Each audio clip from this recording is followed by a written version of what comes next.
Bonjour. Alors, nous sommes en septembre 1983.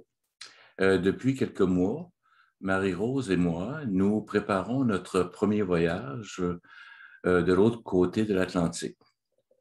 Puis, en même temps, nous étions en négociation pour parler, pour acheter une librairie. C'était le Comptoir Horizon de Rimouski. Alors, nous voulions faire notre voyage avant de compléter la transaction. Le samedi 17 septembre, nous sommes dans Mirabel et nous prenons l'avion en direction de Paris. Nous avons atterri à l'aéroport d'Orly. C'était le dimanche, un peu avant midi. Nous avons été accueillis par une connaissance, un ami français. C'était un professeur qui avait été prêté à notre commission scolaire dans le cadre d'un programme d'échange entre la France et le Québec. Bon, il avait enseigné à mon école pendant une année. Il était professeur auprès d'un groupe de malentendants et participait à la formation d'un autre professeur de l'école pour assurer la relève. Bon, j'ai pris possession de la petite voiture. C'était une Renault 5 que j'avais louée et nous avons suivi Jean-Paul jusqu'à notre hôtel qu'il avait réservé pour nous au cœur de Paris. Et il a passé le reste de la journée avec nous. Il nous a guidés. Nous avons fait un tour en bateau-mouche sur la Seine. Nous avons également visité les environs. Puis, après quelques jours de repos, nous sommes à Paris. Le temps de s'habituer également, de visiter tout autour. On était rendu au mercredi midi, le 21 septembre. Ça fait exactement 38 ans aujourd'hui. J'étais reçu au Club Rotary de Paris. Bon, c'est lors de leur rencontre hebdomadaire. Puis, nous sommes descendus, nous sommes montés vers le nord-ouest en direction de Dieppe, à Romanche-les-Bains et autres sites importants de la Deuxième Guerre mondiale. Nous avons visité des musées qui relataient des faits marquants, comme le débarquement des Alliés sur différentes plages en Normandie. Bon, on se souvient que c'était le 6 juin 1944. Et plus précisément, nous avons visité Juno Beach. C'est la plage où les Canadiens, surtout des Canadiens français, qui ont débarqué, ainsi que le cimetière de l'endroit. Puis, un peu plus tard, à Couteville-sur-Mer, nous avons pris rendez-vous avec la mairie pour consulter les archives. Bon, je vous rappelle que j'étais intéressé et que je me préoccupais beaucoup par l'histoire de ma famille, les origines et tout ça.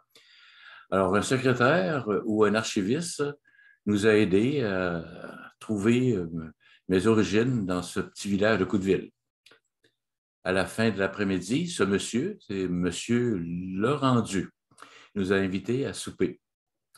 C'est le dîner pour les Français. Et nous avons également hébergé pour la nuit. Il nous a également hébergés pour la nuit.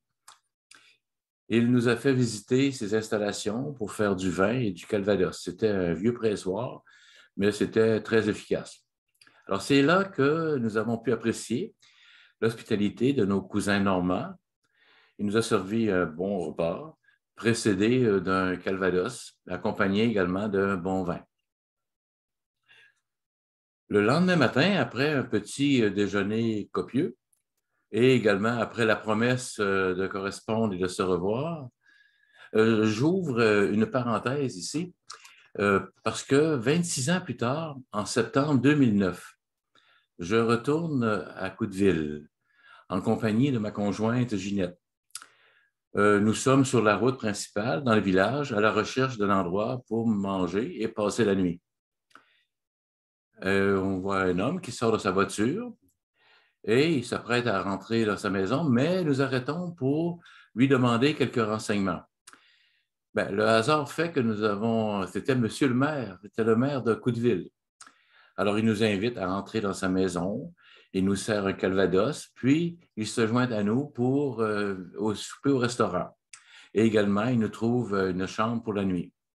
Et le lendemain matin, nous retournons le voir pour le petit déjeuner avant de nous faire visiter sa ferme. Ensuite, en continuant notre visite dans le village, on entre dans une ferme située dans la Rabasse. La Rabasse, c'est un lieu-dit. Un lieu-dit, c'est une espèce de petit patelin en l'honneur d'une famille de l'époque. Alors, comme on sait, mon ancêtre maternel, qui est de Coudeville, s'appelait Catherine Rabasse. Alors, on est accueillis avec beaucoup d'émotion par monsieur de certain âge. C'était un ami de monsieur Laurent Du, qui nous avait hébergés lors de notre premier voyage. Il était décédé et il avait dit à cet ami que j'allais revenir. Alors, il nous a salués et il nous a fait promettre de nous joindre à lui en fin de journée pour nous servir un apéritif et quelques bouchées, ce qui fut fait. Alors, voilà pour la parenthèse.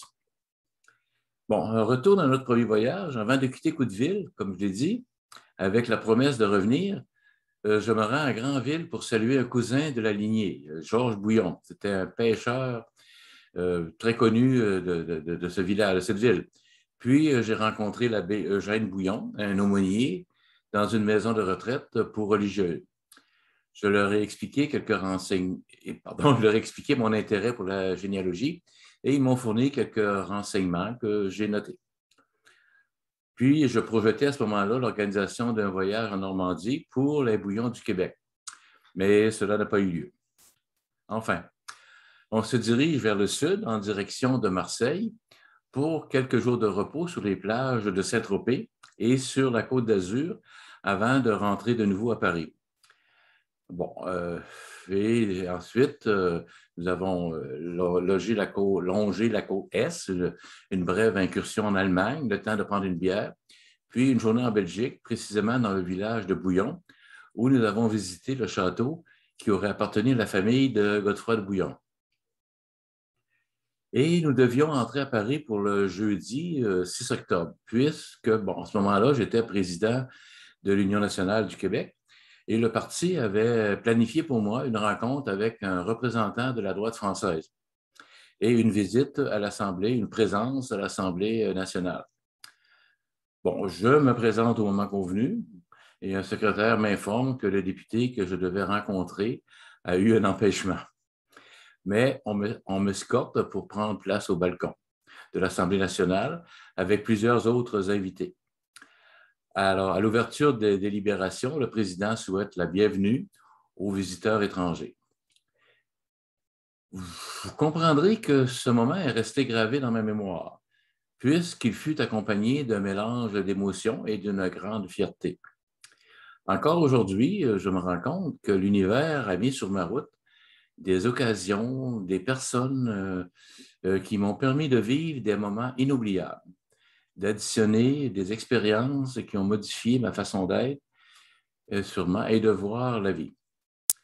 Bon, c'est avec gratitude et reconnaissance que je dis merci.